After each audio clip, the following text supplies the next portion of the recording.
Maura Jacobson, who for 31 years made crossword puzzles for New York Magazine that were beloved by aficionados for their pun-filled wit, died on December 25 in White Plains.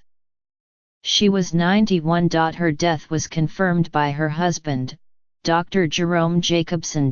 Ms. Jacobson owed her career, in a way, to a traffic accident. She had dabbled in puzzle making, sending some to Margaret Farrer, the crossword puzzle editor at the New York Times, but had let the hobby lapse. Then, in 1971, she was seriously injured in an auto accident. It kept her off her feet for a year, she said. Margaret Farrer sent me grids and said, "Stay well and keep working," Ms. Jacobson recalled years later. So she began putting more effort into the craft, and by 1978 was making puzzles for a listings magazine called Q. In 1980, New York bought Q, and Ms. Jacobson and her puzzles were part of the package. In a 2011 article commemorating her retirement, the magazine said she had created more than 1,400 puzzles for New York. In the universe of cruciverbalists, people good at making or solving crosswords, Ms. Jacobson was a superstar. When her name would be announced at the annual American Crossword Puzzle Tournament, the hall would burst into applause. Maura Bandler was born on April 28, 1926, in Brooklyn. Her father, William, was a salesman, and her mother, the former Nettie Duberstein, was a homemaker. She graduated from Hunter College when she was 19, with a degree in English, and became a kindergarten teacher in the Bronx. She married Dr. Jacobson in 1948. In 1964, Ms. Jacobson was among the first contestants on a new quiz show, Jeopardy, winning 3 times and taking home $3,150, according to New York Magazine. But her mastery of trivia would really pay off when she turned her attention to puzzle making. "It happened one day when she was sick in bed. I decided to try to make up a puzzle," she said. "I started with my husband's name. And I sent it to the Times. It was a terrible puzzle. I had made up words, I did all sorts of things you didn't do. But Ms. Farrer sent it back with some encouraging words and suggested changes, and accepted a revised version." A few years later came the car accident and more time to devote to puzzle making. Eventually, the pastime turned into a career. Ms.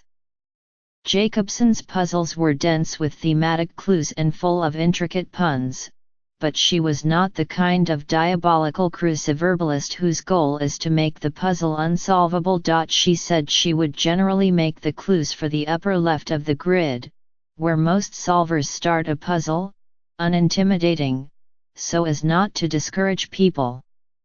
And she took care not to have 2 unfamiliar words cross each other, so a solver could figure out a strange word by default. She didn't mind if those tackling her puzzles turned to dictionaries and other resources.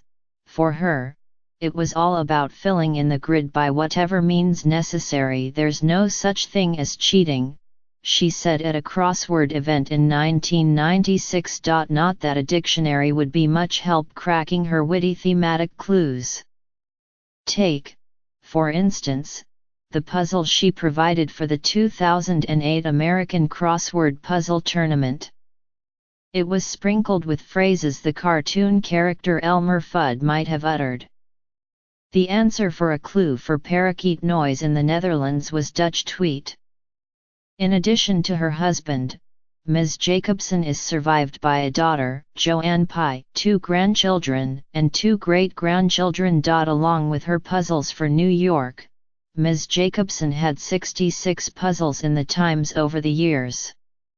She also wrote more than 2 dozen crossword books. In a 1988 interview, she said it took her about 25 hours to construct a puzzle. Sometimes you get to the point where you have a great corner, everything crossing nicely, and you find there's no such word, she said. Then you have to start over. I go through more erasers than pencils. How many of each she went through making the doozy she created for the 1983 United States Open Crossword Puzzle Championship is unknown. The puzzle, though, was dizzying. Its theme was storytelling. Here is how the Times described it: that puzzle's central pun, which drew raves from many contestants, took up 3 full across lines. The clue was, Coretta, Steve, Nick, Robert E., Thomas, Tony, Susan B., Joe, Blanche, Gladys. The answer was King, Forrest, Lowe, Lee, Man, Tenniel, Anthony, Namath, Thebum, Knight. If the names are read quickly, the line sounds like, King forced lowly man to kneel, and then he named the bum Knight.